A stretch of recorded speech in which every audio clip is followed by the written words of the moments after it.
Good evening, everybody, and welcome to the Bitter Red Supporters Trust after match reception. My name is Gerald O'Connor, and I'm joined by Magoo. How's things, Magoo? It's bad now, Jerry. All good. Good man, good man. All good after that result. And also by Dunner, Sean Dunn. How's tricks with you, Sean? Very, very happy, Jared. Can't complain at all after a win like that. Yeah.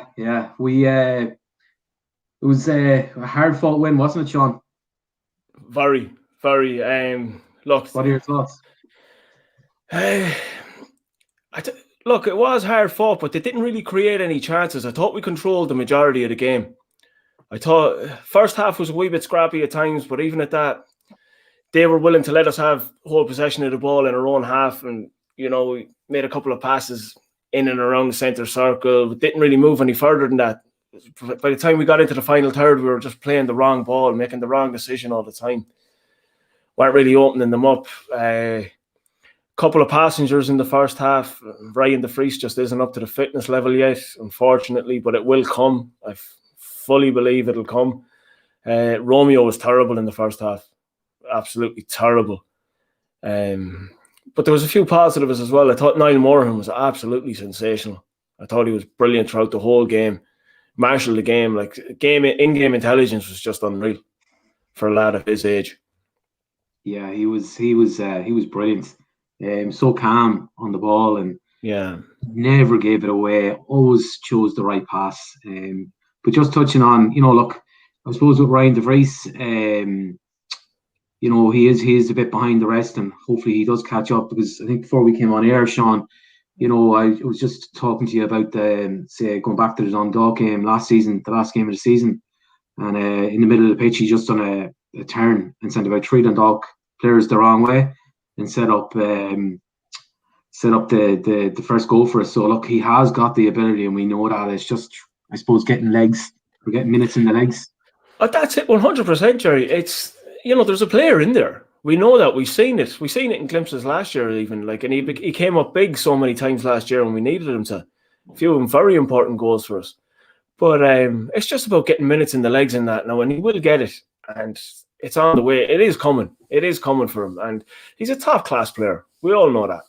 Yeah, absolutely. Magoo, what's your initial thoughts on the game? I thought we were fully deserved to win.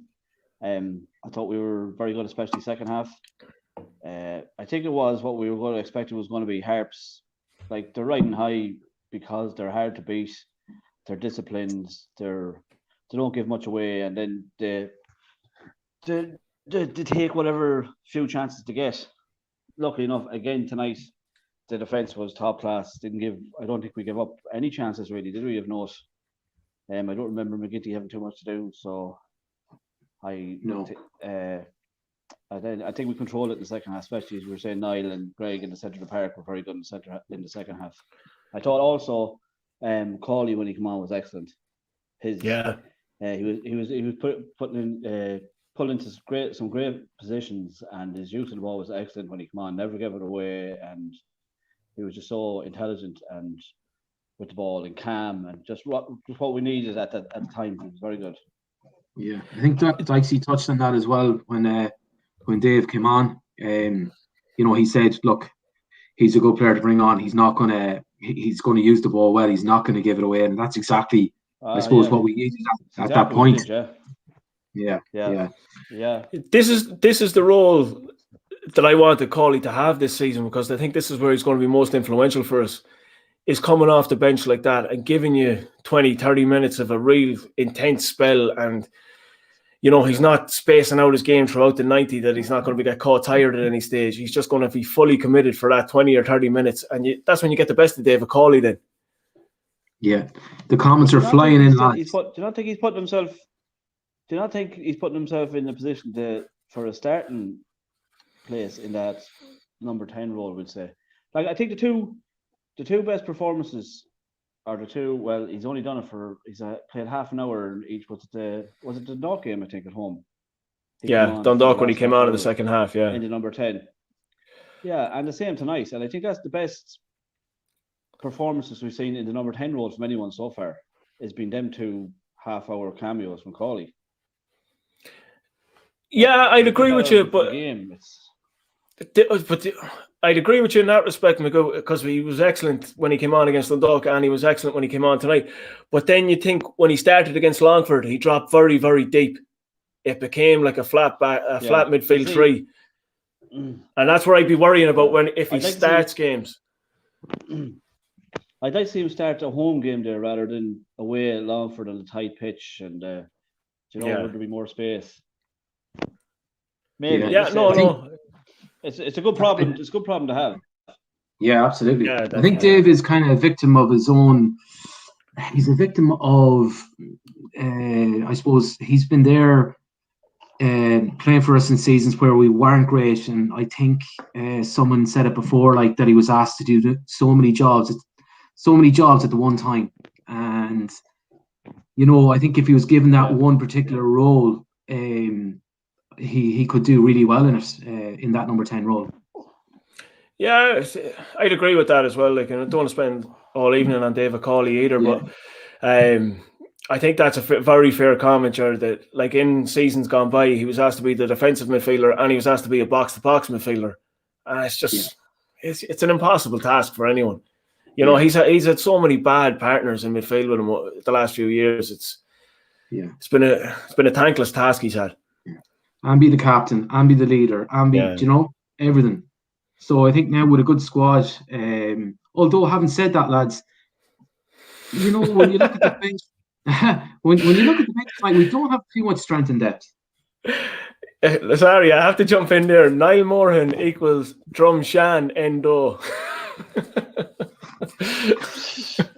Shout. So, do you know what? We'll actually go through some of the comments. So, just Alan Kieran's 3 views. Cheers, Al.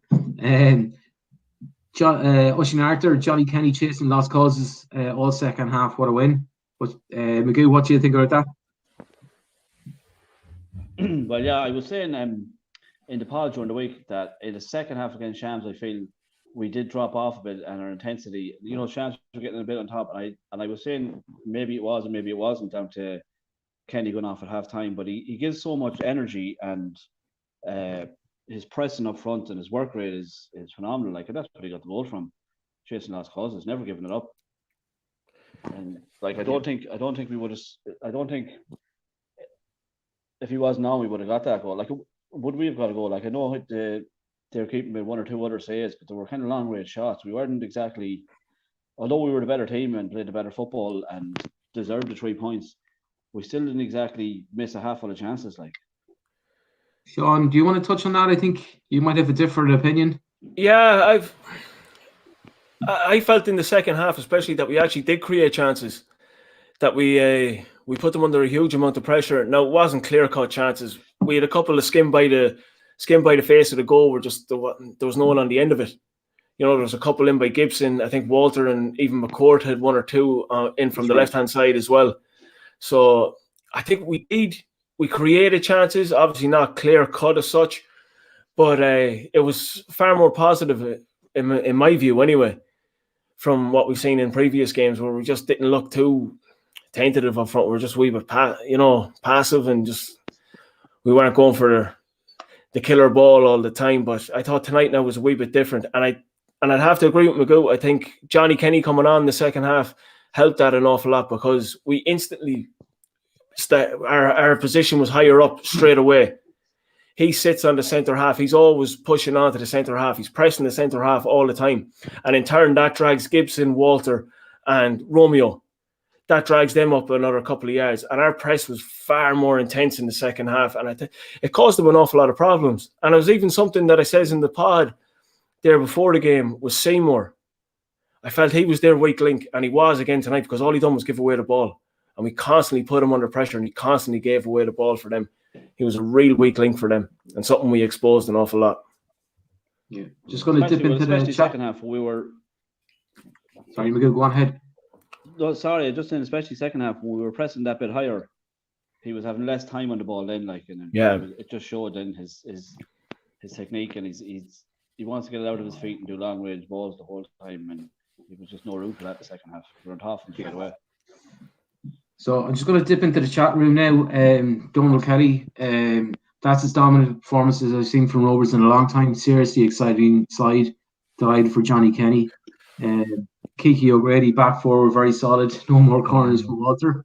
Let him run at lads. So just in a few minutes we might touch on Walter and Gibson. We'll just keep going with this.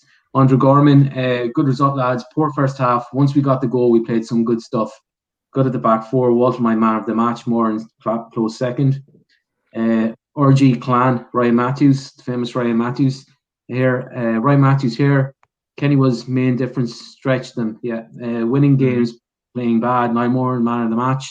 Some turnaround for people who've seen us lose to Bray a couple of years ago. I think I remember that match, Ryan.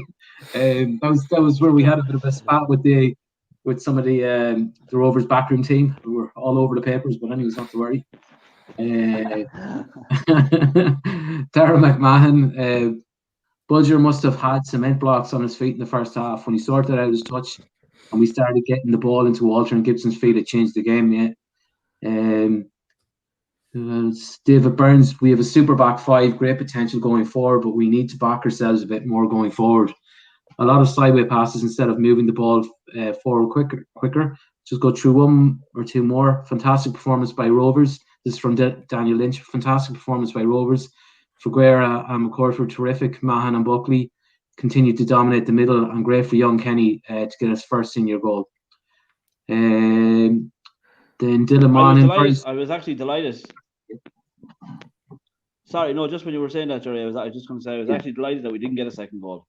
That he actually got to score the winner. Yeah, it'd be great for him. He'd be walking around 10 foot tall now for the week. Walking around Riverstown 10 foot tall. I'd say there's a few lads that are 10 foot tall out in Riverstown.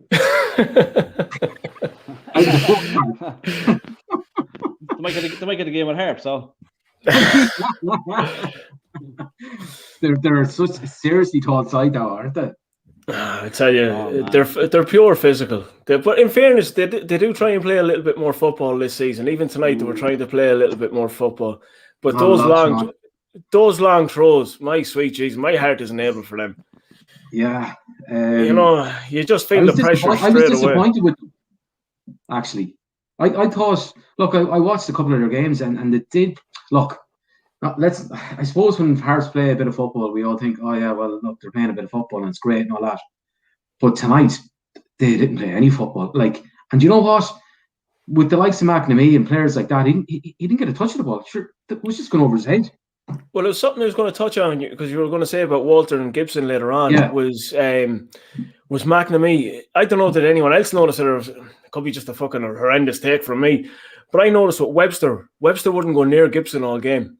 He was constantly leaving McNamee to defend against him, and Webster kept stepping back inside and leaving McNamee to try and hold Gibson out in the line. But Gibson was getting the better of him every time and then working opportunities. And Webster was fucking very, very, very fearful of getting exposed by Gibson out wide. And I just felt for that killed him with McNamee because McNamee's not a defensive player. Like he shouldn't be anywhere near. He shouldn't come back past the halfway line. There's no need for him. That's where he'll do damage. Give him the ball in attacking positions, and that's where he'll hurt you. I'd say Gibson was rubbing his hands when he seen McNamee coming back defending him all evening.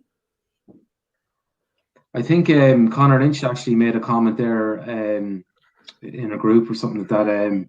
He'd like to see the likes of McNamee in our side, and he would be a good number 10 for a team like ourselves. What do you think about that, Shane?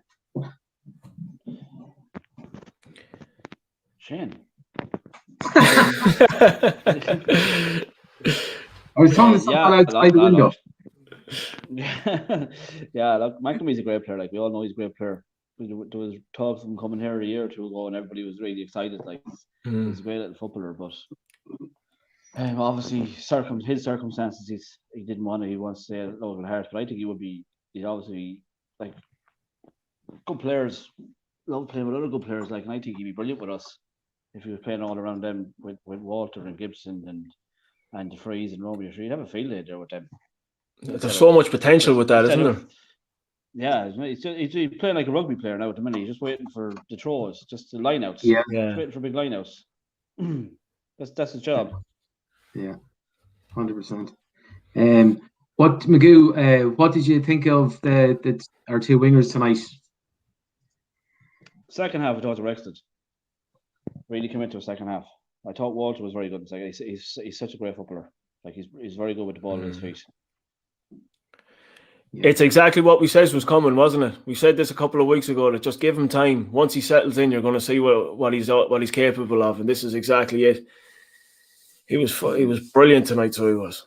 Yeah, I think he put up a tweet there after the Shams game, and he said about how he was getting fitter, and you could just tell from the tweet. I can't remember exactly what he said, but you could just tell from it that he was starting to settle. He was starting to feel confident. He was starting to, be part of the team and the setup, and it was great to see. And I was watching Soccer AM this morning, and the showboating wasn't great, to be honest. Yeah, the showboat section. He could have had 10 minutes on his own, having the amount of tricks and skill that he showed tonight, and likewise Gibson maybe. Yeah, no, I think Walter out in that left hand side. I think that's something you're going to see going forward, and him cutting in on the right hand side. He had them on toast this evening. He was absolutely brilliant. So he was. As close control was actually something that we were criticising in the first two games, where his touch was poor.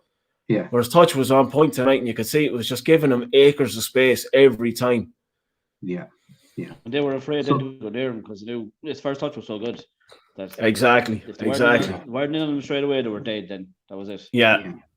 He was knocking it round with corners, and he was getting in behind them. Then again, like Jesus Christ, I felt sorry for Ethan Boyle, because he'll have to have a word of Samaritans this evening, because I tell you what, he was in trouble there tonight. So he was, and he was taken off. Yeah, rightfully so, because he was absolutely horrendous. Yeah. So we'll just go back to the chat room again, lads. So Shogies, Derek, comfortable throughout. Second half was our best performance to date. Their long throw-ins were their only threat. Great performance from our wingers. So that's what we're just saying there. DJ Mulvey from Kalani. Have to give it to Walter tonight. Really came into his own and showed what he could do. Gibson was excellent again. Kevin Callahan out there in Slovakia. How's things, Kev? Harps were digging tunnels tonight. Christopher Davey down in Carlo. Johnny Kenny worked so much that Luke McNicholas will get some game time for Harps next week. Rovers hero already. That was actually interesting enough, lads. I don't think McNicholas was on the bench for Harps tonight. There was some other sub keeper on. I don't know. Yeah, someone might be able to confirm that in the chat room, but I don't think he was. Just Jerry, a comment coming in there. Ryan Matthews again. By the way, ignore Hutchie's in the comments there, and all he's looking for is the wind up on Magoo tonight. So leave him be. What's he saying? Yeah, flick through there. He's looking for you, so he is. Ryan Matthews, shout out to Robbie McCourt.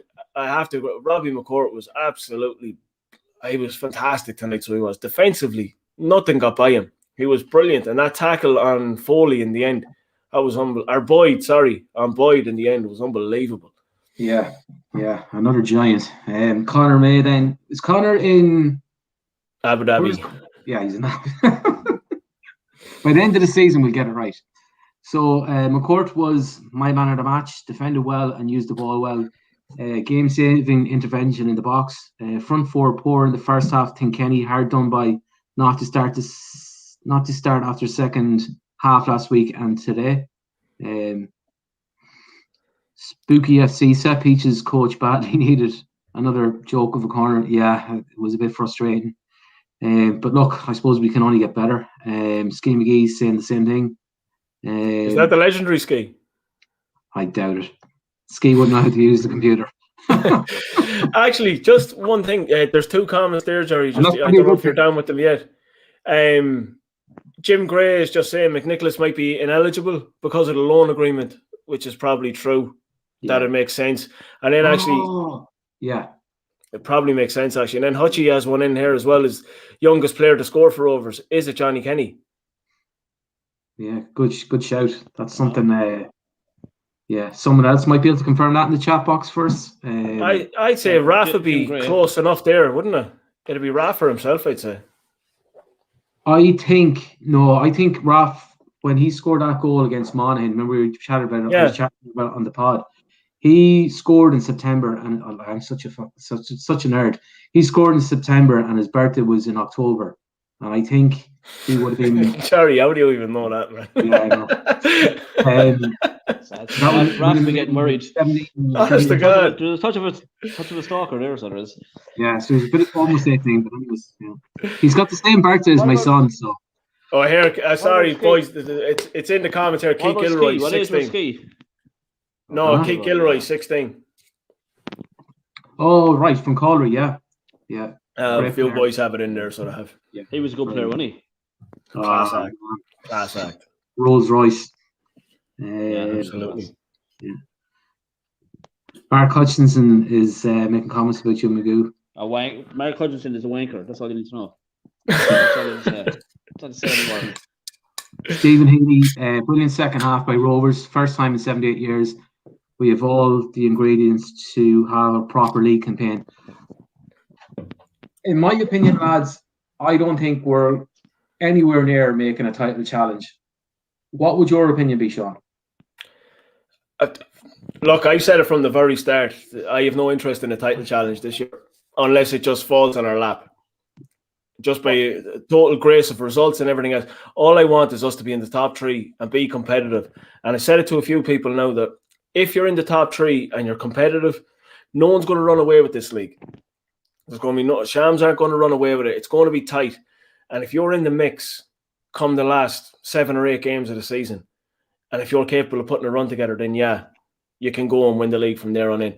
But in the meantime, all I'd be looking at is just stay in the top three. Just that's where we are. That's where we need to be. I don't think we are a goal scorer away from a title challenge, in my opinion. If we have a potent striker, a 20 goal a season striker, we're in a title race, no problem whatsoever. Yeah, we'll get Magoo to come in there. No, I was just going to ask, why do you think we're nowhere near it, Jerry? Oh shit! My battery's starting to run low. The reason I think that we're nowhere near it is that I just don't think we have the strength and depth especially for weeks coming up like now where we're playing Saturday, Tuesday, Saturday. I think if we get 1 or 2 injuries in key areas, I don't think we have the backup coming in place and continue it on. Also, probably the lack of a goal scorer. Yeah, I'd agree with you on that. I don't think apart from Shams that anybody really has the massive squad. On Dundalk, obviously, but Dundalk at the minute are a different kettle of fish altogether. But I think they're out of the title race anyway. We go.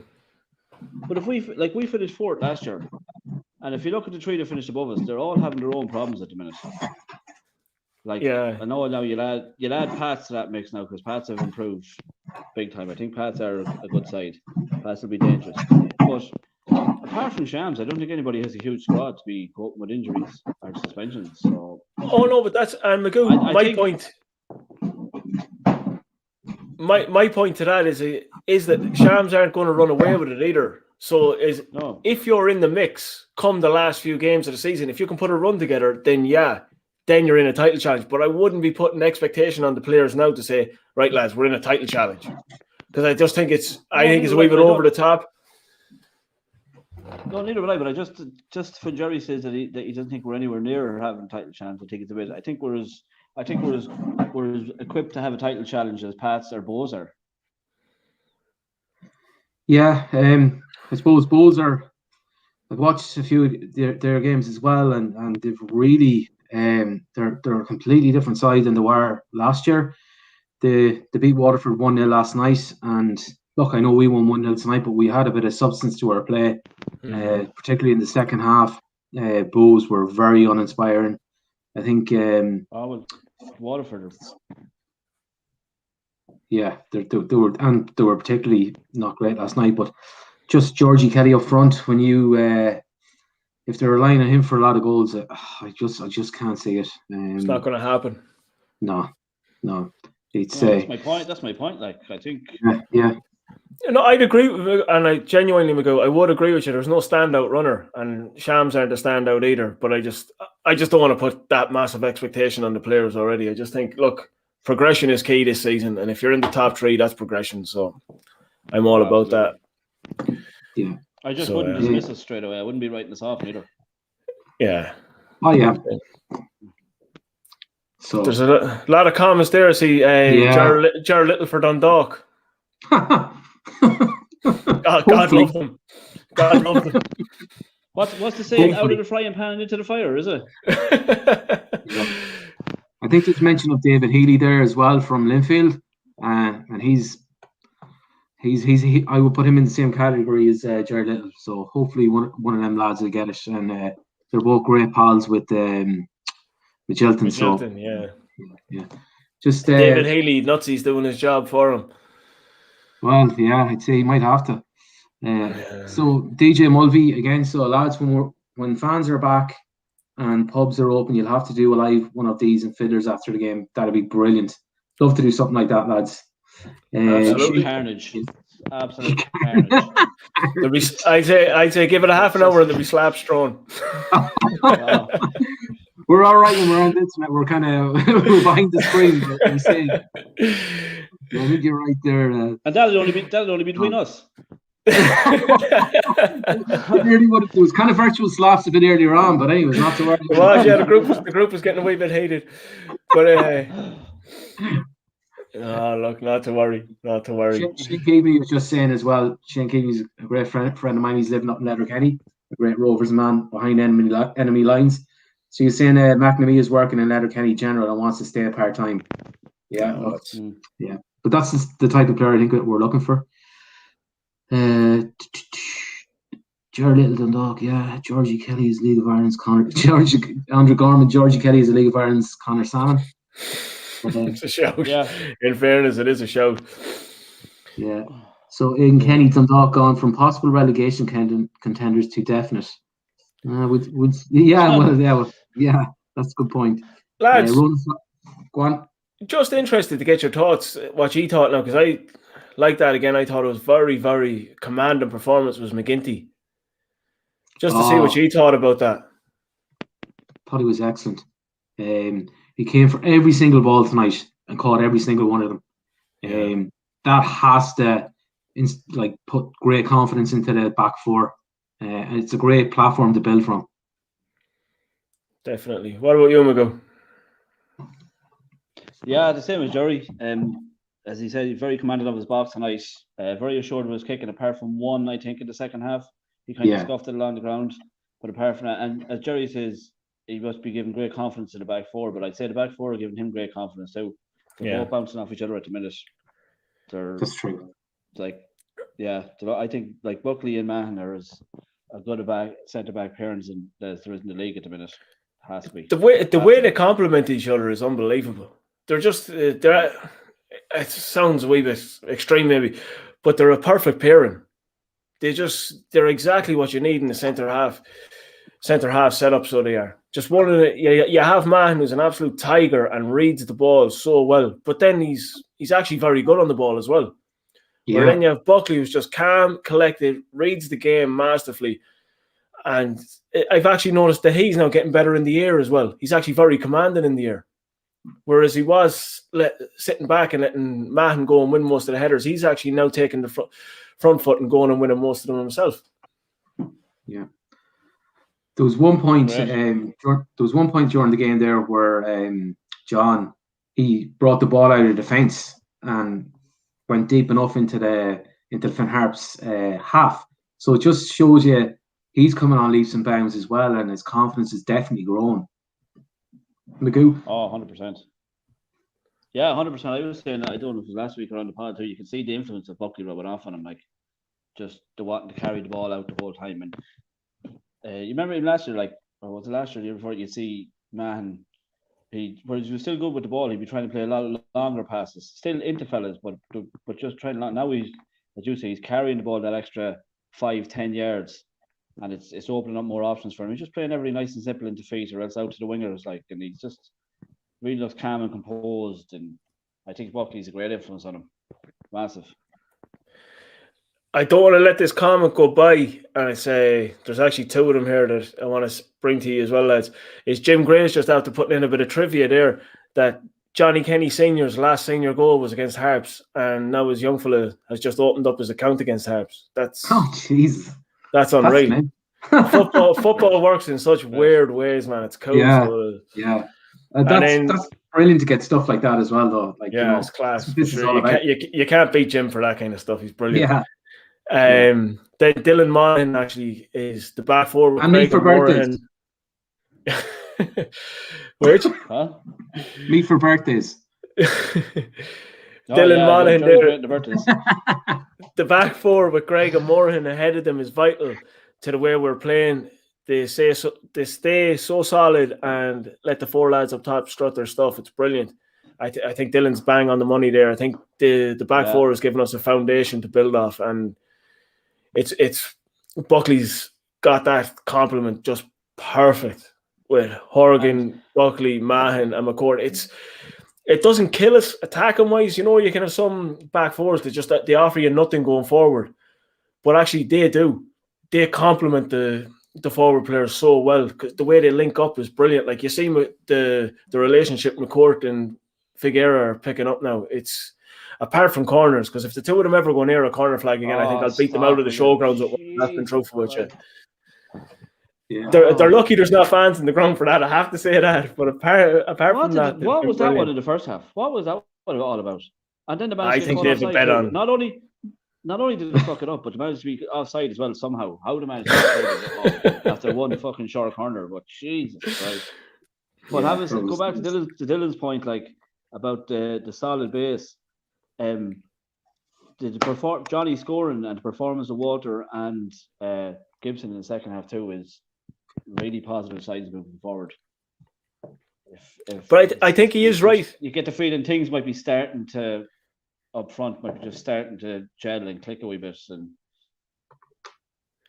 it really is, because I think what Dylan is saying is right too, because the likes of Gibson and Figueira, they're given that wee bit more freedom because they don't have to worry too much defensively. They're not shackled by defensive work. They both work very, very hard, but they're not. The team isn't relying on them backtracking all the time. They are allowed to cheat a little bit and just get them little gains. Yeah, just going to dip back into the solid as well.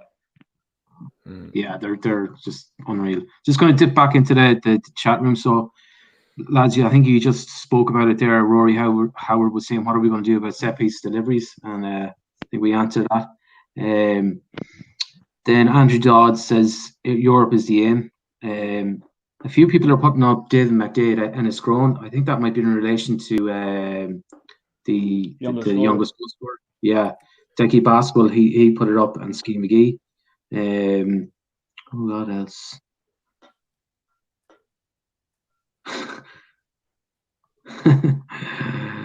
Mark Hutchison.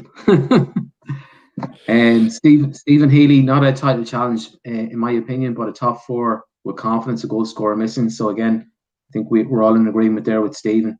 Ashton Casey, Ger Little will turn it around at Dundalk. And I think that's a bit of sarcasm. Spooky FC is saying staying in the mix, you never know. What else? Christopher Davy Gilroy was 16 and 2 months. So I'd say there's people looking at history books and things like that. Yeah, I'd say there's a lot of Googling going on there at the moment. Yeah. But just to touch on there, just when we're back to youth again, just to say about even Hutchie's there talking about it, the spine of the team is absolutely fantastic. And it is, but the spine of the team is actually made up of our own youth products. And the maturity in which they're playing is it's something I can't get my head around, because you're talking about lads that aren't over the age of 21, and the maturity they're playing the game with it's insane. Their in-game intelligence is unbelievable. Between Mahan and Morahan, the clever little fouls, the step across the body, to draw in a foul, the time wasting, everything like that. Even McGinty. Like, look at McGinty. McGinty had the whole Harps bench on strings tonight. They were screaming just, with his delay kicking out the ball, but he just knew. He had it off to a tee. that he wouldn't get a card or wouldn't even get the referee talking to him. He just knew exactly how much time he had, and it was just killing their momentum all the time. And just to see that from such young lads and local lads, it's brilliant. Yeah, it's great. There's a great question at youth level. Yeah, exactly. Yeah, Shane. Magoo. There's a great question in from Shane White. Do you think there'll be many changes to the team on Tuesday night? Do I think it'll be better from the starting team or the finishing team? I'd say from the starting team. Well, the starting team, I'd say Kenny would probably start, I would imagine. Freeze, I would say. I can't really see any more, like as Sean was saying during the week on the pod, you're only 5 games in, you can't see too many lads looking for a rest yet or needing a rest yet. So I couldn't see too many changes, to be honest with you. But I would imagine with the game again, you'll see a lot more. You might see Cawley starting maybe. Yeah, I'd agree with you there. And you'll see a lot earlier. You probably see a lot of earlier substitutions too. Yeah. And more. You'd probably empty the bench. Or how many? Were you only allowed to make 3 or 5? You're allowed 5, but it has to be in 3 substitution. Yeah. I could see either Tuesday or the weekend. You'd see, like, we've only ever brought on 1 or 2 so far, really, haven't we, in the game? Yeah. You might see more of the bench coming off maybe, but I wouldn't see too many changes to the starting lineup. I wouldn't say no. But I wouldn't. Hutchie's point. Hutchie, the rest of his point there, like, for all the guff he does talk, like, he actually made a bit of sense. Say that he says, "Wait, I blocked him." The crowd. Do block him. He says, "Wait, this team experiences the crowd." Like, and he's right. Like, the likes of Gibson and Walter would fade off the crowd. Big time. It would give them an extra 10 or 15%, them fellas. Yeah, especially the showgrounds crowd when things are going right, and the team is playing the style of football that Buckley has us playing. It's what those kind of players thrive off. And Bulger, oh God! Well, actually, it might be dangerous for Bulger. Do you know what actually is another thing I actually took from tonight? Is we went through the first half, and maybe the first 15-20 minutes of the second half was Bulger's worst game for us, I felt. We still come out and control the midfield. The second half. Well, maybe not. I could be being harsh there. That's fair enough. But we still come out, control the game, and won the game. And you won't see him play worse than that this season. Genuinely. No, not first half. I wonder was it that knock to the head that he got from last week? We'll leave that for the pod. That's for the podcast. Yeah, people that know what I'm talking about there, I'm sure. Definitely. Just before the numbers, because we're on probably a wee bit too long at this stage, even. Just before the numbers drop off, for everyone, if they can like and share this, it helps with what we're doing here and helps it grow. So, and look, thanks a million, because the numbers are they're higher than they were last week already. So, thanks a million to everyone for joining in. Yeah, brilliant. Look, it's a bit of crack. It's a bit of fun. It's something to kind of, I suppose, after the game, have a chat amongst ourselves, and the chat box is like, it's just trying to keep up with it. It's just mad. Like, so, I hope we got as many comments in as we possibly could. Just going to take a quick run through it now. Stephen Healy, John Mahon was always heading into the midfield and up front with the ball. He used to run through teams at under 14 level, swatting little lads aside as he went. Yeah, I'd say, I'm sure he was. I can just picture us. Dylan Giblin, Walter was top class tonight. What else? Ronan Flanagan, they're not just good players, they also have a bit of cuteness despite only being 2021. That's a brilliant point, and that's something I think we've been lacking. What do you think about that, Sean? Well, that's what I was saying. That's their in-game intelligence. It's unbelievable. It's even there in the last couple of minutes. Morahan, he gets on the ball and he can just feel, I think it's Siddiqui that's coming in. He just gets his body in front of him, just draws the foul. It's a completely needless foul from Siddiqui, but he draws it and he kills it 1 or 2 minutes for us. That's just simple things like that. Like, that we just haven't had that. But for lads of their age to have that in-game intelligence is crazy. Yeah. One last question just from Aaron O'Connor, and we'll wrap it up then after that. Although, do you know what? It's going so well and it's good fun and all that. You nearly don't want to stop. Honestly, yeah. So, just last question for yourself, Magoo. Take people comes long to from get sick Aaron of us. O'Connor. What?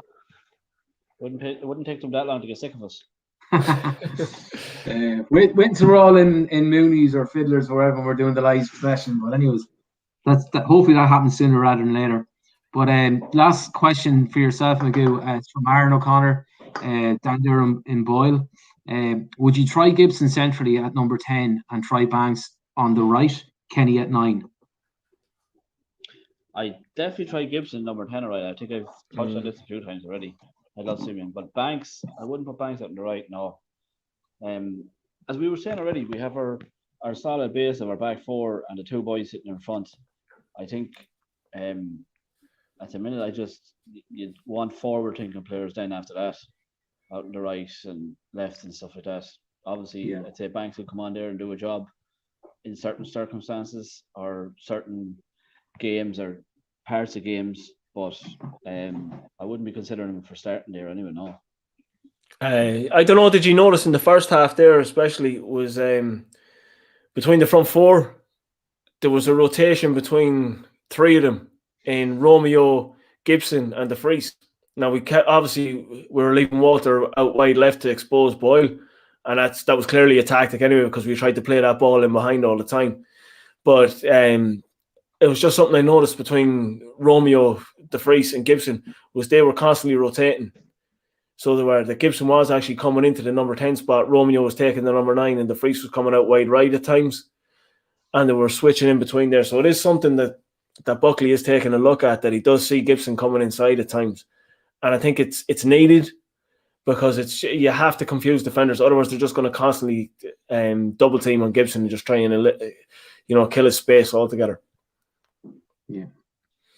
So another big game coming up, taking fast against Bows on Tuesday night.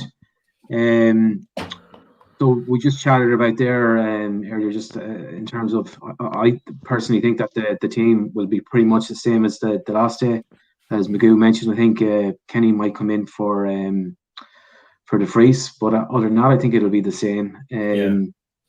What's your thoughts? Just lastly on that, lads. Starting with yourself, Dunner. Sorry. Yeah, I'd say Kenny comes in to start. I'd even if De Vries had played a brilliant game tonight, I'd still start Kenny against Bows because I think off the shoulder on Cornwall and that they can be exposed there. They play a bit of a high line because they press high as well. So I definitely have Kenny in on that. I think he can work wonders in there, exposing the space in behind. But apart from that, like that, I think the team stays the way it is. It's not I don't think it's a case for changing just yet.